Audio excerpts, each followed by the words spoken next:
Lo primero que vamos a hacer es analizar lo que pasó ayer en esa última sesión por esta semana, porque se va a reanudar el martes que viene del juicio al fiscal general del Estado. Ayer declararon varios testigos, entre ellos Pilar Sánchez Acera, del PSOE, que por entonces trabajaba en la Moncloa, y Juan Lobato, que es el exsecretario general del PSOE en Madrid, que recordemos llevó el famoso correo ante notario. Siguiendo esa sesión estuvo Pedro Jiménez. ¿Qué tal, Pedro? Buenos días. ¿Qué tal? Buenos días. Vamos con lo más relevante. ¿Qué pasó ayer? Después hablaremos de lo que pasó por la mañana, pero lo más importante fue lo que pasó por la tarde en el Supremo, porque era el turno de 3 periodistas que en su día informaron del contenido del correo en el que el abogado de González Amador reconocía que su cliente cometió fraude fiscal. Y fueron importantes esas declaraciones porque los 3 periodistas contaron al tribunal que ellos accedieron al contenido de ese correo antes de que lo hiciera el fiscal general. Por cierto, algo que ya declararon en el proceso, en la instrucción. Es decir, no tuvo en cuenta el juez instructor estas declaraciones, pero lo mismo que dijeron ayer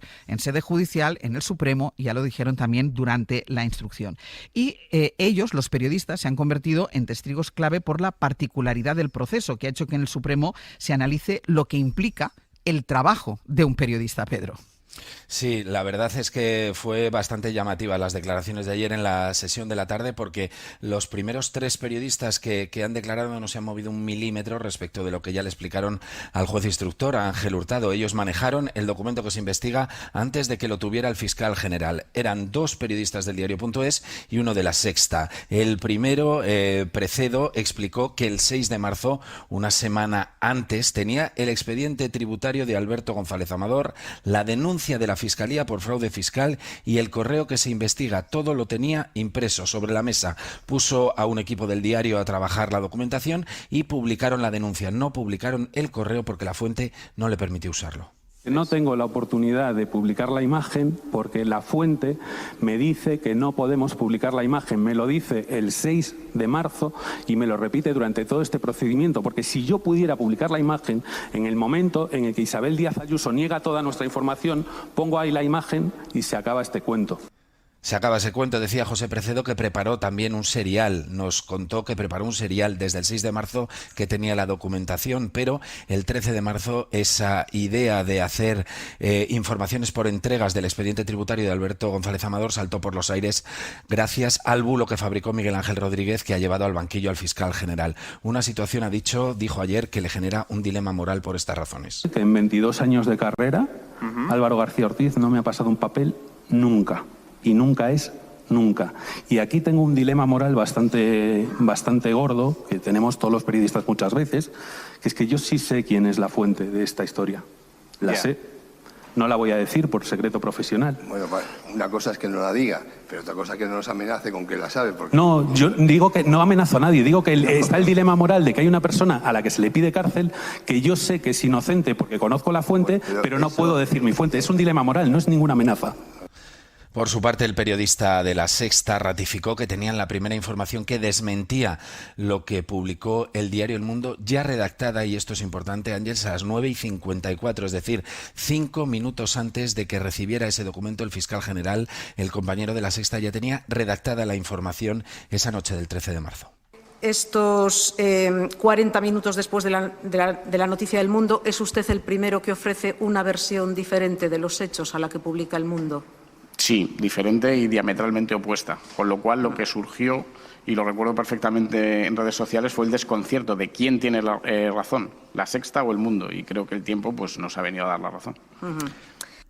Pérez Medina tenía confirmado por 3 fuentes distintas esa información, por eso Miguel Ángel Rodríguez mentía cuando difundió que la Fiscalía había ofrecido un pacto al comisionista que se había parado por órdenes de arriba. Teníamos a través de 3 fuentes distintas el contenido de esos correos electrónicos, pudimos reconstruir la secuencia y vimos que no era como se estaba difundiendo, entre otros por parte del jefe de gabinete de la presidenta de la Comunidad de Madrid. La clave ahora está en la credibilidad que el tribunal le dé a estos testimonios, porque si es como la que le dio el instructor, que los despreció, no servirá para nada, pero a todos los que nos dedicamos a este oficio, lo decíamos al principio, Ángeles, esto que escuchamos ayer nos pareció un día más en la oficina, el trabajo normal de un periodista. Declaraciones que llegan después de las de González Amador y Miguel Ángel Rodríguez, que ya saben, intentaron y están desde el principio en eso, en señalar a Moncloa, vinculando al Ejecutivo, vinculando al Gobierno, vinculando directamente a Pedro Sánchez con este caso, aunque los testimonios de ayer por la mañana, Pedro, alejan ese escenario. Sí, son dos titulares los de las declaraciones de Juan Lobato y Pilar Sánchez Acera. El primero, que no saben quién filtró el correo del abogado de Alberto González Amador, en el que reconocía eso de que ciertamente se han cometido 2 delitos fiscales. Pilar Sánchez Acera lo recibió de un periodista, pero no recordaba de quién, porque ya estaba circulando en los medios. Dijo, el pantallazo se lo mandó a Juan Lobato para que lo usara en la Asamblea de Madrid y él quiso saber de dónde salía, pero nadie se lo dijo. Por cierto, Sánchez Acera explicó que era la foto de un documento distinto del que se investiga. En ningún momento recibo ni tengo en mi poder el correo del 2 de febrero que está siendo objeto de investigación. Muy bien. Y lo que recibo es una imagen de un documento distinto. ¿A usted le dijo a alguien que ese pantallazo, esa captura de pantalla o ese archivo provenía de la Fiscalía? Vamos, en absoluto. ¿Ha recibido usted algún correo o documento de la Fiscalía General del Estado? No. No hay más preguntas, señoría. Lobato fue el primero en declarar y su interrogatorio estuvo marcado por los intentos del abogado del novio de Ayuso de implicar a Moncloa en el caso, algo que la Sala de Apelaciones ya desechó por completo. El presidente del tribunal le cortó en seco. A él. Sí, el día anterior también se habría revelado... Perdón un momento. Sí. Le recuerdo, le recuerdo que el objeto del proceso es lo que se fijaron en los hechos punibles. Un tirón de orejas, Ángels, que no fue el único que se llevó en ese interrogatorio el abogado del novio de Ayuso. Decía Pedro que por esta semana se han acabado las declaraciones, se han acabado las sesiones hasta la semana que viene. El martes se reanuda el juicio, así que la pregunta ahora mismo, después de lo visto y escuchado estos días, ¿en qué punto dirías tú que está a la vista, que está el juicio? Pues en un momento raro, Ángels, porque no hemos escuchado ni hemos visto nada que permita relacionar al fiscal general del Estado con la filtración del correo. En la sala se ha hablado de suicidios, de campañas orquestadas por la Comunidad de Madrid para extender la sospecha sobre la Fiscalía, de actuaciones del Gobierno para destruir a una rival política como Isabel Díaz Ayuso, de dilemas morales, pero no ha habido un testimonio, una prueba, ni siquiera un indicio que nos lleve a sospechar que Álvaro García Ortiz sea el autor del delito por el que se le está juzgando, que es el de filtrar el correo del abogado de Alberto González Amador. Los esfuerzos de las acusaciones se dirigen a la publicación de la nota de prensa de desmentido de la Fiscalía, que muchos medios sí adelantaron antes de que se enviara a la prensa.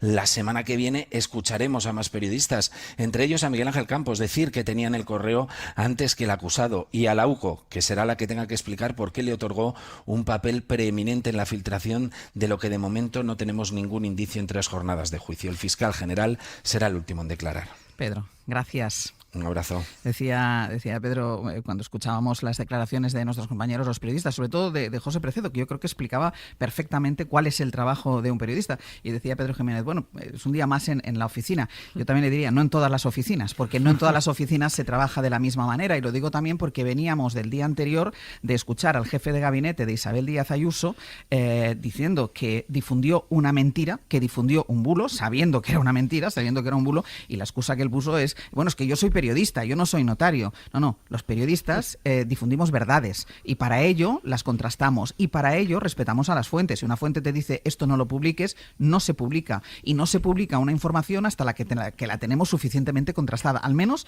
en las oficinas que yo conozco. Luego hay otras oficinas que hacen otras cosas, claro. Y lo he escuchado ayer, y empiezo por ti, Ignacio, porque sé que ayer fue un día intenso para vosotros, me lo estabas diciendo por esa declaración de José Precedo.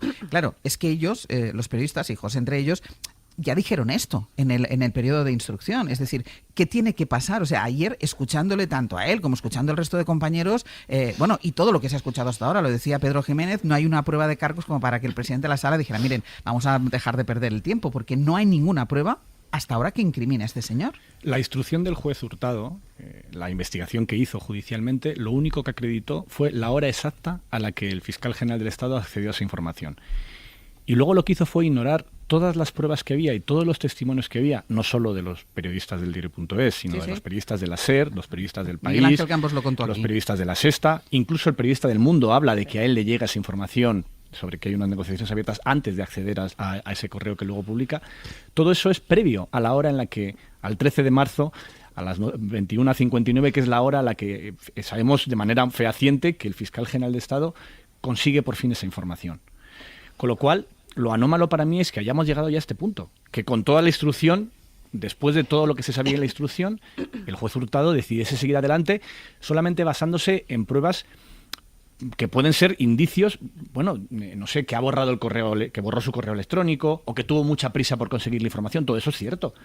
Pero como ha explicado el fiscal general de Estado, hacía todo eso para publicar una nota de prensa que el propio Tribunal Supremo, cuando decidió investigar esta causa, dijo que eso no era objeto de la investigación, que no era un delito esa nota de prensa. Con lo cual es una situación tremendamente anómala, porque lo que sabemos en las redacciones que publicamos esa información, lo que sabéis en la SER, lo que sabemos en el diario, lo que saben en El País, lo que saben en La Sexta, es que la fuente no es esa persona que está sentada en el banquillo, que es el fiscal general del Estado. Lo sabemos a ciencia cierta. En otros casos nosotros hablamos de temas con información lateral, con información secundaria.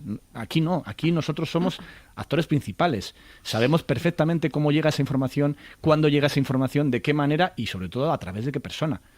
Con lo cual, para mí todo esto es un proceso literalmente kafkiano, como el proceso de Kafka. Cristina.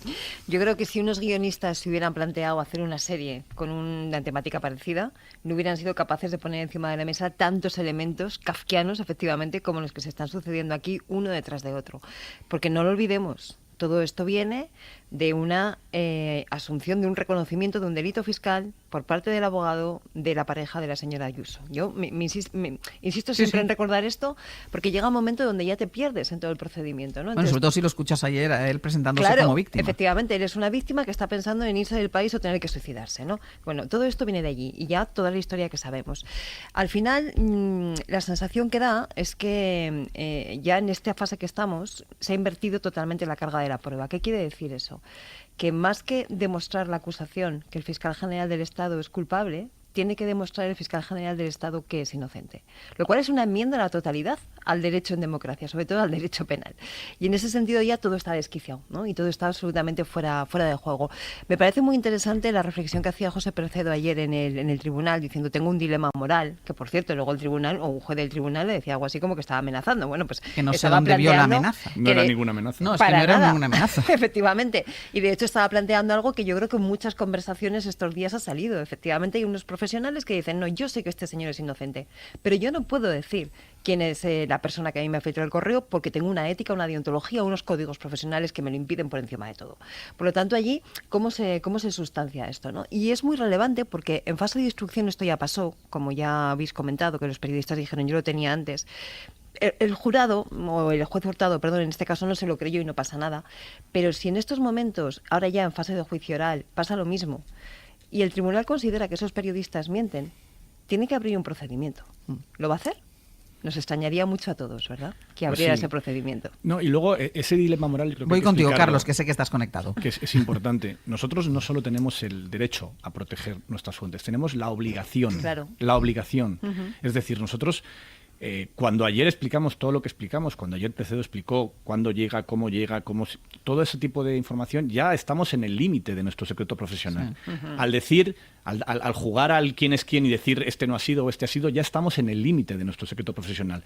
Y debería bastar cuando explicamos que no es esa persona y que tenemos además, en el caso de otras redacciones también han aportado pruebas de que tenían esa información antes de que la conociera el fiscal general del Estado, con eso debería ser suficiente, claro. Porque no se prueba la inocencia del fiscal general, se debe probar su culpabilidad. Claro, pues por eso decía que se ha invertido la carga de la prueba totalmente. Carlos, que estás ahí. Buenos días. Y no sirve que el compañero diga que no ha sido el fiscal general, eso para eso están los dogmas de la Iglesia, él tampoco puede probarlo, es una opinión más, nada más. No es una opinión, no lo es. Bueno, yo creo, Carlos, si me Carlos, y después le podéis contestar. La primera, Carlos. a ver cuántas veces me interrumpen. Venga. Yo creo, para mí... No nos amenaces, Carlos. Venga. Por favor, Cristina. Que es una broma, es una broma. Ya, hombre, ya, por Dios. Dale, Carlos. Ya, vamos a ver. Yo creo que es una opinión. Yo creo que es una opinión. Que la puede creer o no el tribunal, que por cierto está formado por 7 magistrados, y veremos lo que deciden. Y es verdad que hay que demostrar que el fiscal general ha sido el que habría filtrado, y eso de momento no está aprobado. Eso es verdad. Eso es verdad. Otra cosa distinta es que a mí me huele muy mal, tremendamente mal, el borrado de los correos, la mala memoria, los casuales cambios de teléfonos móviles y por tanto la pérdida de mensajes. Eso tiene un tufo tremendo, me huele muy mal. Y a lo que voy, A lo mejor el fiscal general sale absuelto de esto, yo no tengo por qué dudarlo, hay que esperar. Pero lo que sí me sigue preocupando antes, hoy y mañana es el desprestigio de la Fiscalía, que se hubiera arreglado dimitiendo. Yo sé que el Estatuto de la Fiscalía no obliga técnicamente a dimitir porque un fiscal general esté procesado. Se dice pronto, no está obligado a dimitir, porque probablemente habría una laguna legal, porque nadie se imaginaba, ahora que habláis de película, es que esto nadie se imaginaba que un fiscal general pudiera estar procesado. Pero usted hubiera dimitido, le ahorra el desprestigio a la Fiscalía y le hace un favor a las instituciones que últimamente en España sufrimos una degradación palmaria de la vida pública. Insisto, todavía no hay demostración, hay que esperar, pero ojo, el hecho no se discute quién ha sido. Veremos si se demuestra que ha sido o no fiscal general, pero no lo suena de verdad muy mal que un fiscal general del Estado borre los correos, que Pilar el cambio de móvil, que no se acuerde el medio de comunicación. Eso huele muy mal, tremendamente mal. Sí, una opinión es decir, por ejemplo, que yo creo que el fiscal general del Estado hizo bien al borrar su correo electrónico, por una razón, porque en ese correo electrónico están todas las investigaciones bajo secreto, incluso las que no debe conocer ni la Guardia Civil, ni la Policía, ni el Supremo. ¿Por qué? Porque ahí están, por ejemplo, los casos de corrupción policial. Y hay varios guardias civiles imputados. ¿Es prudente por parte del fiscal general del Estado borrar todo y garantizar que nada de esto llegue se filtre? Pues sí, yo creo que es prudente. Eso es una opinión. Pero decir, como han hecho no solo los periodistas del diario.es, sino los periodistas de 5 medios distintos, que tuvimos acceso a esa información antes que el fiscal general, es un hecho, salvo que consideres que esos periodistas están mintiendo, que entonces es un delito, es otra cosa distinta.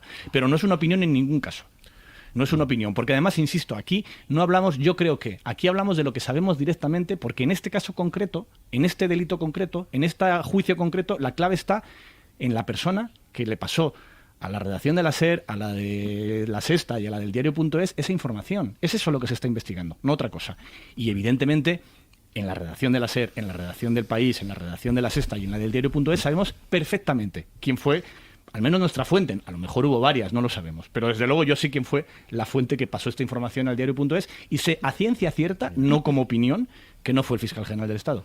Cristina. Sí, voy contigo ahora, Carlos. Cristina. No, en la misma línea, y yo creo, Carlos, que hemos saltado los dos de esta manera, porque estamos en un momento en el que en todo el debate de la desinformación, de los bulos y de todo lo demás, es muy importante que aprendamos a distinguir los hechos ciertos o los hechos, ¿vale?, de las opiniones.